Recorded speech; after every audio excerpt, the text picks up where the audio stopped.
அனைவருக்கும் வணக்கம்.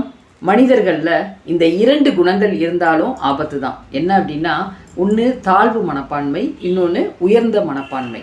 அதாவது இன்ஃபீரியாரிட்டி காம்ப்ளெக்ஸ், சுப்பீரியாரிட்டி காம்ப்ளெக்ஸ். அந்த தாழ்வு மனப்பான்மை நமக்குள்ளே இருக்குது அப்படிங்கும்போது நம்மளால் எந்த ஒரு செயலையுமே செய்ய முடியாது. ஒரு 10 பேர் இருக்கிற இடத்துல நமக்கு என்ன ஆகிடும்னா, நம்மளால் முடியாதுங்கிற எண்ணம் மேலோங்கி அந்த விஷயத்திலே ஈடுபடாமல் நம்ம அதில் ஒதுங்கி நிற்போம்.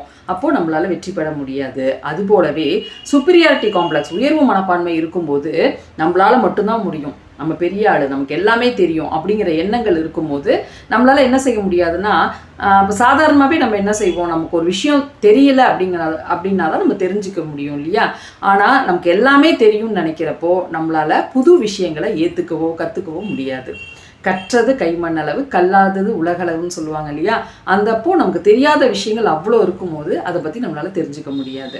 அதனால் இன்ஃபீரியாரிட்டி காம்ப்ளெக்ஸ், சுப்பீரியாரிட்டி காம்ப்ளெக்ஸ் ரெண்டும் இல்லாமல் எது நம்மளால் முடியும், நமக்கு ஏற்றது எது நம்மளால் செய்ய முடியாது அப்படிங்கிறத பகுத்து உணர்கிற அந்த ஆற்றல் நம்மள்கிட்ட சின்ன குழந்தைகள்லேருந்தே நம்ம வளர்த்துக்க ஆரம்பிக்கணும். அதுதான் நமக்கு நிஜமான சக்ஸஸ் தரும். நன்றி.